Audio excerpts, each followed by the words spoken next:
आप दोनों ठाकुर साहब लॉर्ड जी के खास आदमी हो। अकाल से बचने का उपाय करो। पूरा गांव आपकी आस लगाए बैठा है। हाँ हाँ, सही बात है रामू जी। आप दोनों पूरे गांव का भला कर सकते हो।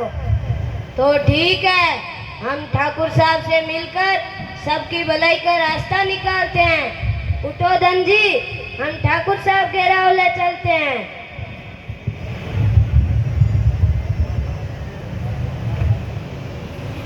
ठाकुर साहब की जय हो।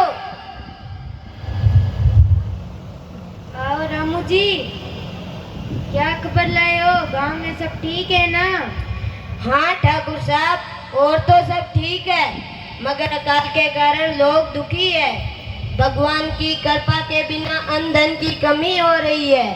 गाय माता मानव माता की पोषक है, रक्षक है, मगर चारा पानी नहीं मिलने से वह भूख प्यास के कारण तड़प तड़प कर मर रही है।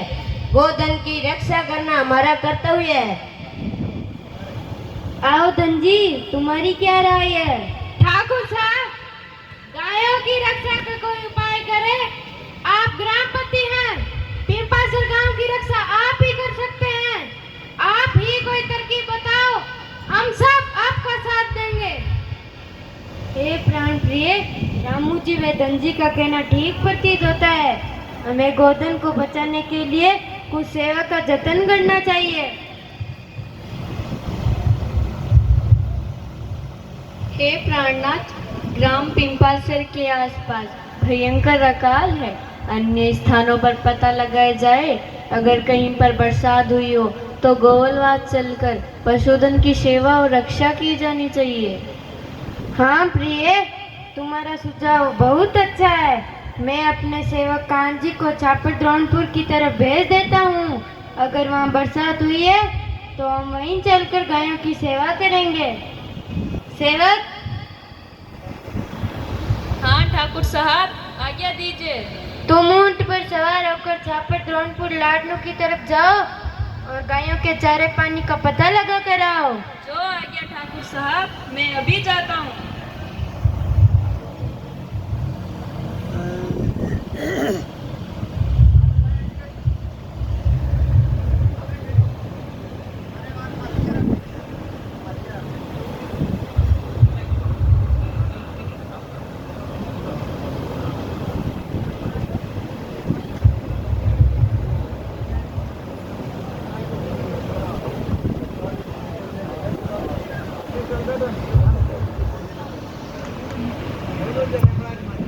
ये पीपासर का दृश्य आपने देखा। ठाकुर का एक सेवक बरसात कहाँ हुई है, अन्न धन कहाँ मिल सकता है, इसका पता लगाने के लिए जाता है। दूसरे दृश्य के बच्चे, आगे का दृश्य छापर का होता है, जहाँ लॉर्ड जी का भेजा हुआ एक सेवक संदेश लेकर छापर द्रोणपुर उधर पता लगाने के लिए जाता है। वहाँ कुछ लोगों से मिलकर बातें करते हैं।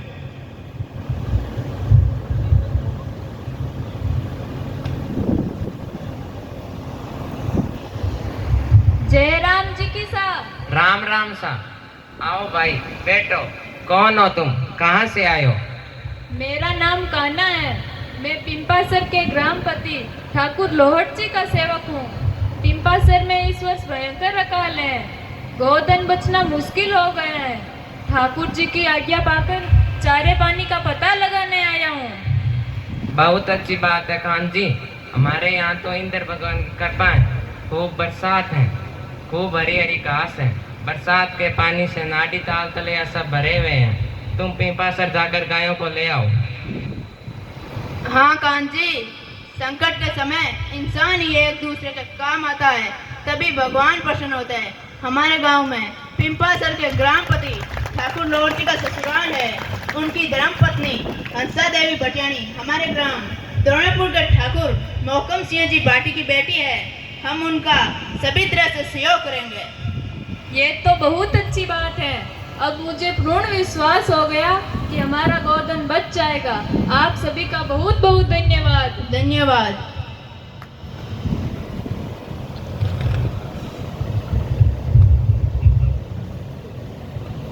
छापर नीमी जाकर बात करते हैं। लॉर्ड जी के सेवक, और जब वह पता लग जाता है तो वो वापिस आते हैं। इधर पिंपासर में वापिस अगला दृश्य लॉर्ड जी का घर होता है, वहाँ वो सेवक आके समाचार देता है। हमारे इस नाटक का जो नाट्य कला होती है उसमें अलग अलग दृश्य होते हैं, हर दृश्य में पर्दा लगता है, लेकिन ये पर्दा हमारे खींचने में सक्सेस नहीं हुआ तो आप माफ करें। अगला दृश्य जिसमें ये पिंपासर है।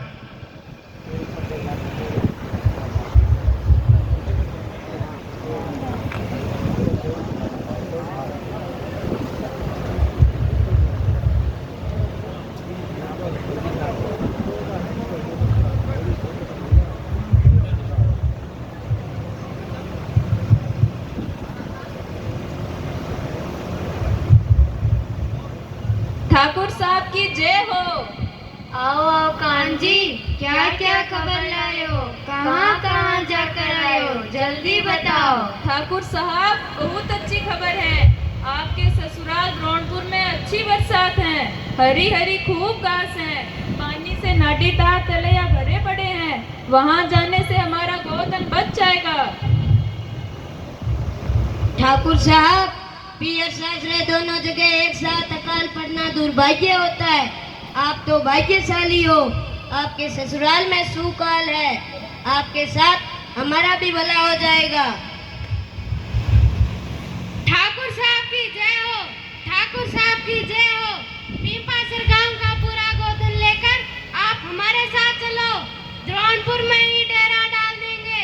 पिंपासर में इंद्र भगवान मेहरबान होंगे, तभी वापस आएंगे। तब तक आप वहीं पर रहकर आराम करो और हम सब गौ सेवा करेंगे। ठीक है, आप सब अपना पशुधन लेकर गोकुलवास की तैयारी के साथ चलो। स्थायी निवास के लिए आवश्यक सामान साथ में ले लो। अपने अपने घर पर पूजा अर्चना करके, विनायक जी को मन्ना करके, विष्णु भगवान की स्तुति करके, प्रार्थना करके चलो। द्रोणपुर छापर चलते हैं। हाँ हाँ, चलो चलो।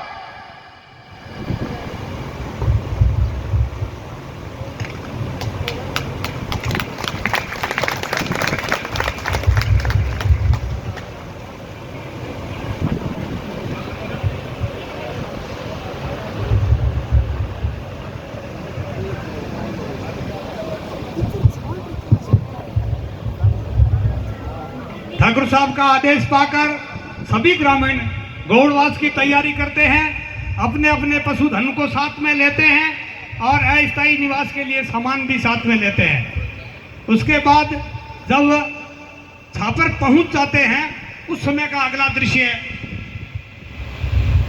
शुरू करो बच्चों। उस समय का अगला दृश्य वहां का बनता है जहां द्रोणपुर की भूमि पर जाकर डेरा डालते हैं, बैठते हैं। जो ग्रामीण होते हैं पिंपासर के, वो ठाकुर साहब से पूछते हैं, महाराज ये कौन सी जगह आई है, क्या है? तो आगे का वार्तालाप ये ग्रामीण वहां छापर पहुंच कर रहे हैं, जो आपके सामने प्रस्तुत है। ठाकुर साहब, यह कौन सी जगह है? रामू जी, अब हमारा गंतव्य स्थल आ चुका है। यह द्रोणपुर की भूमि है, जहाँ महाभारत काल के द्वापर युग में यहाँ आचार्य द्रोण का आश्रम था। ये ऐतिहासिक भूमि है और ये ऐतिहासिक भूमि हमारी श्रीमती भटियानी जी की जन्म भूमि है। अब यहीं पर गौवास करेंगे और डेरा डालकर गोधन की सेवा करेंगे। हाँ ठाकुर साहब, आप तो भगवान विष्णु के उपासक हैं, धार्मिक हैं। आपका ससुराल भी आचार्य द्रोण के आश्रम की पवित्र भूमि पर है। इंद्र भगवान की कृपा से यहाँ चारों ओर हरियाली हरियाली है। इस वर्ष का चौमासा हम यहाँ आराम से बिताएंगे। आप यहीं रहकर आराम करो, भगवान की भक्ति करो और हम सब गौ सेवा करेंगे।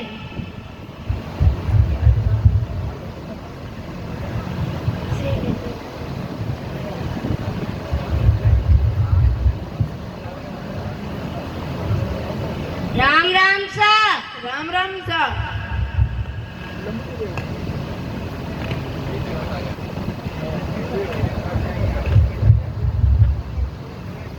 भाई साहब ठीक हो? हाँ भैया, मैं तो बिल्कुल ठीक हूँ। आप सभी तो ठीक हो? हाँ, हम सब ठीक है। ठाकुर साहब, इस द्रोणपुर की पवित्र भूमि पर पिंपासर से पधारने वाले सभी लोगों का हार्दिक स्वागत है, अभिनंदन है। हमारे ग्राम का सौभाग्य है कि आपने गोधन सहित पधारकर हमें सेवा का मौका दिया है। ग्राम द्रोणेपुर छापर लाड़नू निम्बी जोधा तक लंबा चौड़ा जंगल पड़ा है। अब तक चैत्र मास है, फसलें बोई गई नहीं है, खूब घास है, मीठा पानी है। आप गायों की सेवा करो, हम सब आपका सभी तरह से सहयोग करेंगे। द्रोणपुर के सभी नागरिकों को हमारी तरफ से बहुत बहुत धन्यवाद। धन्यवाद।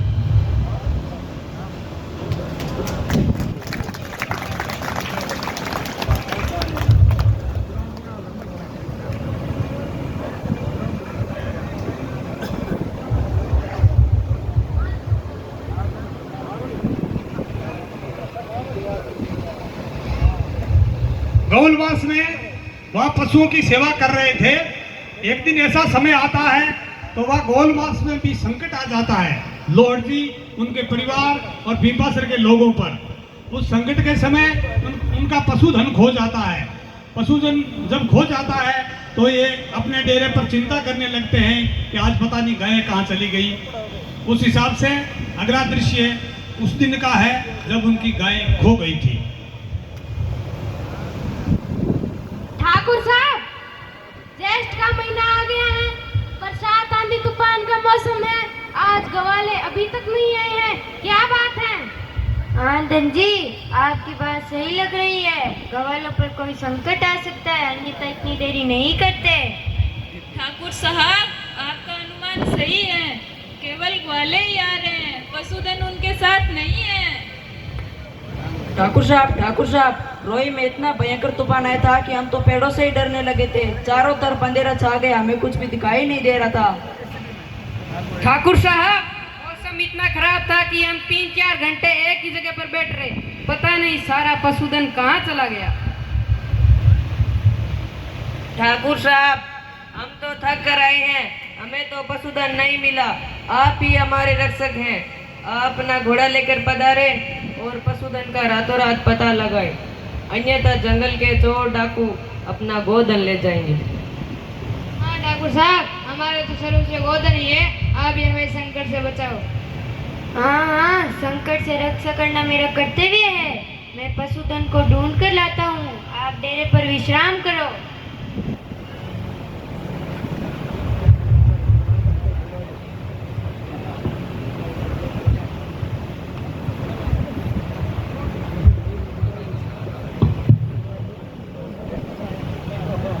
ग्वाले जब खाली आ जाते हैं तो लॉर्ड जी खुद पशुधन की खोज में निकलते हैं और पीछे जो पिंपासर के सारे लोग और लॉर्ड जी का परिवार वो इंतजार करते रहते हैं। अगला दृश्य है लॉर्ड जी जंगल में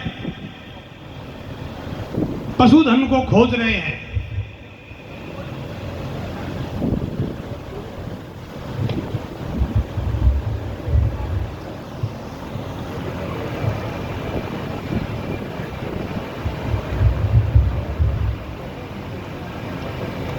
अपने जामाड़ी साहित्य में ये प्रमाण के रूप में लिखा है, गाड़ी जोड़ी गांव सुने सुगन निर्धार, निकलत ही सामी मिलो लोहट जी पवार, देखत ही दुबड़ो भयो बोलियो वचन करूर, दानो एकन होशी पड़सी काल जरूर।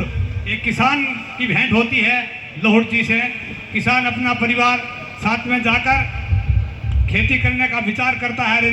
लोहट जी की उनसे भेंट होती है। आगे का दृश्य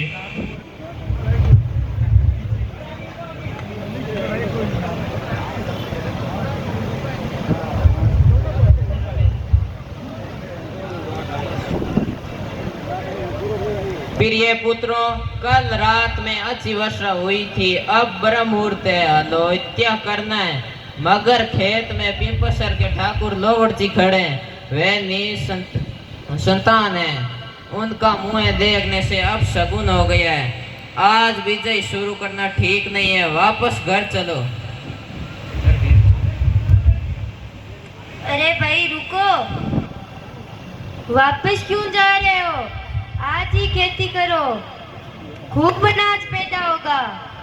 नहीं ठाकुर साहब, आप निपुत हैं, आपके वस्त्र पानी से भिगे हुए हैं। आप पशुधन की खोज में दुखी होकर भटक रहे हैं। इतने सवेरे से ही आपसे भेंट हो गई है। अब हमारा आत्मबल कमजोर हो गया है। आज खेती करेंगे तो अनाज का दाना एक भी पैदा नहीं होगा। ये अब शगुन है। आप संतानहीन है, बांझ है। हमारा खेत भी बांझ रहेगा, फसल नहीं होगी।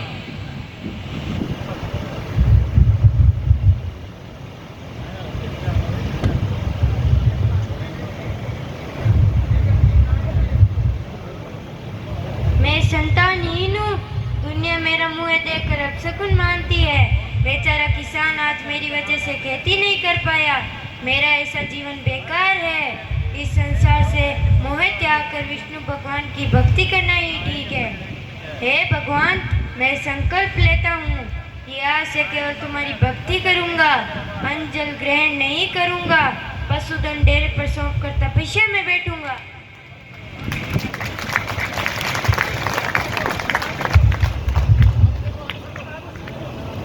आगे के दृश्य में लॉर्ड जी ये वहाँ संकल्प करके पशुधन को लेके वापस आते हैं अपने डेरे पर। अगला दृश्य डेरे का है। चलो बच्चों चलो। थोड़ा थोड़ा आगे खिसक जाएं, बरसात आ रही है तो आपसे निवेदन है कि थोड़ा थोड़ा आगे खिसक जाएं ताकि पंडाल में सभी को सुचारू रूप से बैठने की व्यवस्था हो जाए। बोली उर्जम्भेश्वर भगवान की।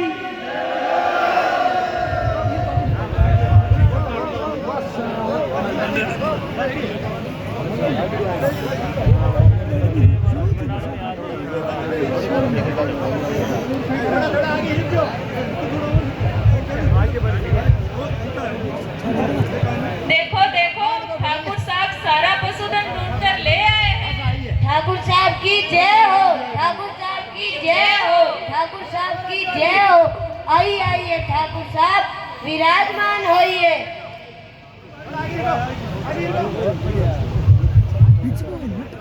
हे प्राणनाथ, पशुधन तो सारा मिल गया, पर आप इतने उदास क्यों हैं? हे प्रिय, मेरा मन इस संसार से विरक्त हो गया है। मैं निपुता हूँ। लोग मेरा मुँह देखकर अपशकुन मानते हैं। बेचारा किसान आज मेरी वजह से खेती नहीं कर पाया। मेरा ऐसा जीवन बेकार है। मैंने अन्न जल त्याग दिए हैं। आज से मैं विष्णु भगवान की भक्ति करूँगा, जंगल में तपस्या करूँगा, द्रोणपुर के पास पहाड़ी क्षेत्र में कुटिया बनाकर ईश्वर आराधना में बैठूंगा। देह त्यागने तक कुछ भी ग्रहण नहीं करूँगा। भूख प्यास, सर्दी गर्मी, प्रकाश अंधेरा सब सहन करूँगा। एकांत में रहूँगा। आज के बाद मेरे पास कोई मत आना। सब अपने विवेक से काम करना।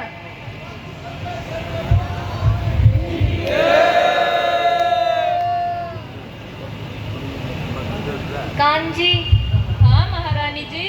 देखो मैं कितनी अभागी हूँ। भगवान ने मुझे एक भी संतान नहीं दी, जिसके कारण आज मेरे पतिदेव को कितना अपमान सहन करना पड़ा है। दुखी होकर गृह त्याग करना पड़ा है। इसमें सब मेरा ही दोष नजर आ रहा है। नहीं महारानी जी, ये सब परम पिता परमात्मा के अधीन है। मनुष्य के वश में कुछ भी नहीं है। ठाकुर साहब तपस्या करेंगे तो परमात्मा सब ठीक ही करेंगे। ठीक, अगला दृश्य रामायणी साहित्य में प्रमाण है। गोबर गए महाराज, राय दूरपुर बसायो, जंगल मिलियो जाट, देख उल्टो आयो, लोहट मन में सोच, अनखन ले बन में गयो, साहेब साचे सतगुरु ता श्याम दर्शन दियो। तो अगला दृश्य है जिसमें लोहट जी तपस्या करते हैं, परमात्मा से अरदास करते हैं।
तुम्हारी कठोर तपस्या को आज 6 माह बीत गए हैं।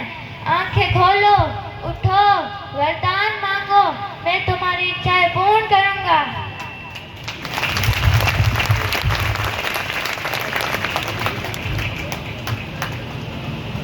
आइए प्रभु, इस आसन पर विराजमान होइए।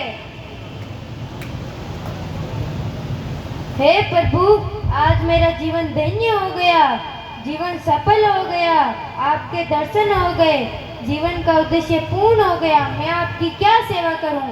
हे लोहट, मैं तुम्हारा मेहमान हूँ, मुझे भूख लगी है, कुछ आहार करा दो, मैं तुम्हारी इच्छाएं पूरी कर दूंगा।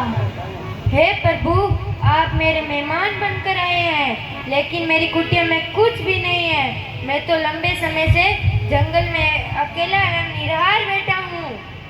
हे लोहट, ये कमंडल ले जाओ, 20 कदम दूर जो बच्चा खड़ी है उसका दूध ले आओ। हे प्रभु, वे बच्चा तो कुंवारी है, उसके दूध कहाँ से आएगा? हे लोहट, योगी की बात पर विश्वास करो, बच्चिया के पास जाकर देखो, उसके स्तन दूध से भरे हुए हैं।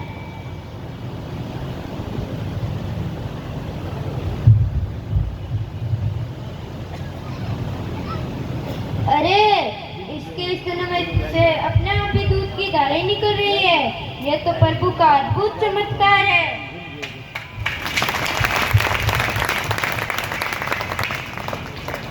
हे लोहट, लाओ ये कमंडल मुझे दे दो, तुम आराम से बैठ जाओ।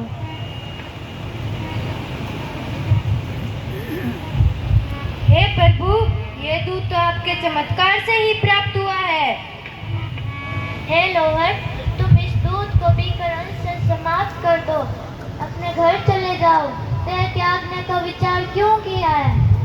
हे प्रभु, मैं निपुता हूँ, संसार में मैं निपुता होने के कारण संसार में मेरा मान नहीं था, इसलिए देह त्यागने का संकल्प किया था। हे लोहट, 9 माह बाद अगम पुरुष बालक के रूप में अवतार लेगा, जो तुम्हारा पुत्र होगा। इस वरदान पर विश्वास कर तुम अपने घर चले जाओ।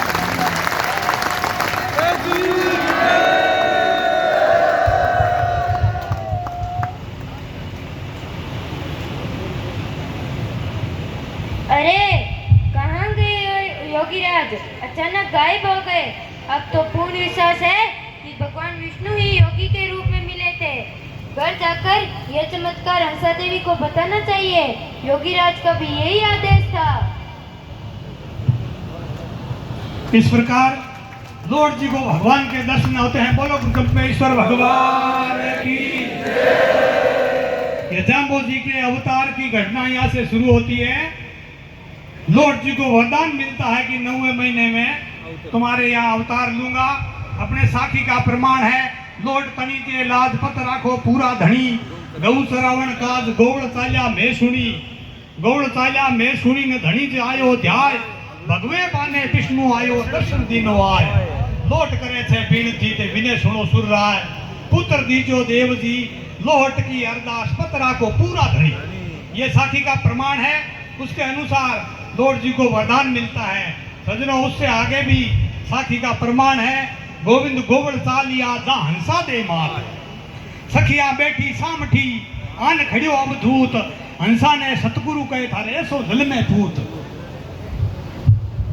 तो आगे के दृश्य में गौड़वास में जहाँ हंसा बैठी रहती है, गोविंद गोवड़ चालिया, परमात्मा वहां से अदृश्य होकर हंसा देवी को भी दर्शन देते हैं।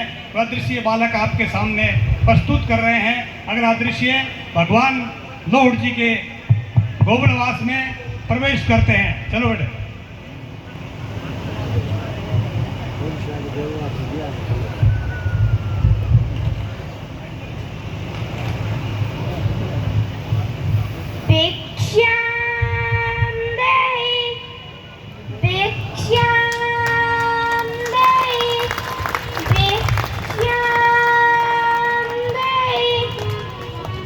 रानी जी, बाहर कोई आया है, भिक्षा मांग रहा है।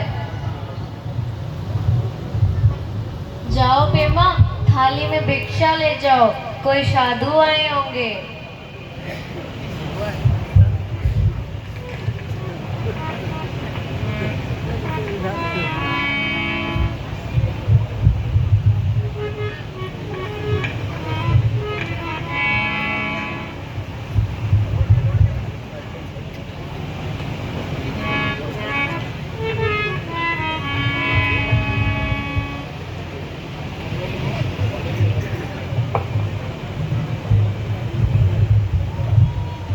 लो महाराज भिक्षा लाई हो।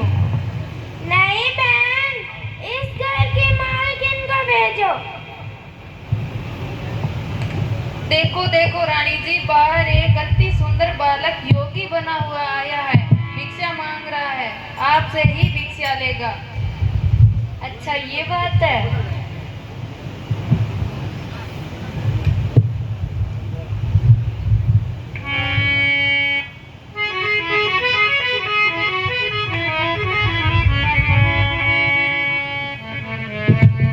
योगी ने जब